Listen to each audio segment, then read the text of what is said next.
অসাধারণ সালাহ, তিনি যে এখনো অন্যতম, আরও একজন বিশ্বের অন্যতম সেরা খেলোয়াড়দের তালিকা যদি করেন, সালাহ অন্যতম, সেটি কিন্তু আরও একবার দেখলাম। কত চমৎকার একটা প্ল্যানিং করে খেলেন। এই বিশ্ব ফুটবলে এখন কিন্তু অনেক কিছুর পরিবর্তন ঘটেছে, সেটা কিন্তু প্রতি মুহূর্ত আমরা দেখছি। বিশ্বকাপের রাউন্ড অফ 32-এর আপনারা খেলাটা উপভোগ করছেন, অস্ট্রেলিয়া বনাম মিশরের মধ্যকার। ইতিমধ্যে কিন্তু 42 মিনিটে খেলা গড়ালো। মিশর 1, অস্ট্রেলিয়া 0। ইমাম আশুরের দেয়া গোলে 13 মিনিটের মাথায় তিনি দলের পক্ষে 1-0-তে লিড এনে দেন। সেই গোলটা এখনো ধরে রেখে খেলার চেষ্টা করছে, যদিও অস্ট্রেলিয়া চেষ্টা করছে, যদিও লম্বা করে বাড়িয়েছেন বাম প্রান্ত দিয়ে, 1 ড্রপ 2 ড্রপ, বলটা কিন্তু চলে গেল সাইড লাইনের বাইরে, অর্থাৎ থ্রোইন এবার কিন্তু অস্ট্রেলিয়ার অনুকূলে। ম্যাচের 42 মিনিটে আছি আমরা, 43rd মিনিটের খেলা অবশ্য চলছে।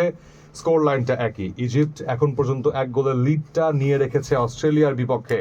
সো বেশ ভালো মতো থ্রো ইনটা এবার ইজিপ্ট আদায় করে নিয়েছে, একটা ছোট ট্যাকেল, এবং ট্যাকেলের মাধ্যমে কিন্তু সেখানে প্রথমে যে ট্যাকেলটা করা হয়েছে সেখানে ইরান কুন্দা তিনি ট্যাকেলড হয়েছিলেন, এবং তারপরে তার পা দিয়ে তিনি ইন্টেনশনালি আই গেস লাথিটা মেরেছেন সেখানে ইজিপ্টের ইয়াসির ইব্রাহিমকে সেই পেছনের উরুতে, এবং তার কারণেই কিন্তু সেই দুজনেই ট্যাকেলের মুখোমুখি হয়ে একে অন্যকে ইনজুর্ড করেছে।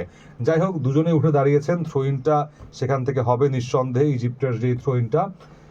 13 মিনিটের গোলে ইমরান আশুরের গোলে কিন্তু এগিয়ে যায় শেষ পর্যন্ত ইজিপ্ট। মোহাম্মদ হ্যানির একটা থ্রু, সেখান থেকে ইব্রাহিম আশুর, সেখান থেকে হেডারে ক্লিয়ার করছেন সাউতার, বাট সেখানে মোস্তাফা জিগো বলটা পেয়েছেন, জিগো থেকে হ্যানি থেকে অস্ট্রেলিয়া একটা ট্যাকেল করেছিল।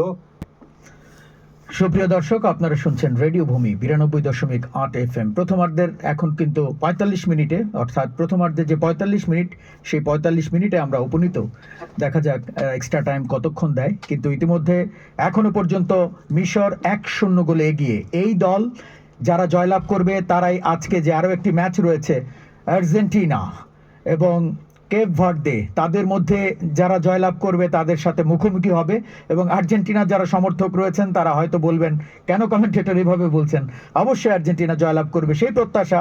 এখন কিন্তু অস্ট্রেলিয়া আক্রমণে মাঝমাঠ পেরিয়ে প্রতিপক্ষের সীমানায় লম্বা করে বাড়িয়েছেন, কোনোই খেলোয়াড় নেই। কার উদ্দেশ্যে বাড়ালেন সেই খেলোয়াড় তো অনেক অনেক পেছনে। গোলকিক আবারও মিশরের অনুকূলে। মিশর একমাত্র গোলদাতা ইমাম আশুর, তার দেয়া গোলে এখনো পর্যন্ত পরিষ্কার ব্যবধানে এগিয়ে রইল। প্রথমার্ধের খেলা এখনো চলছে, রেফারি কিছুটা সময় নিচ্ছেন। এবার অবশ্য নির্ধারিত সময়ের খেলা শেষ, অতিরিক্ত সময়ের 5 মিনিট সেটি কিন্তু দেখানো হলো। আর মাত্র 5 মিনিট অ্যাড করা হয়েছে, খুব বেশি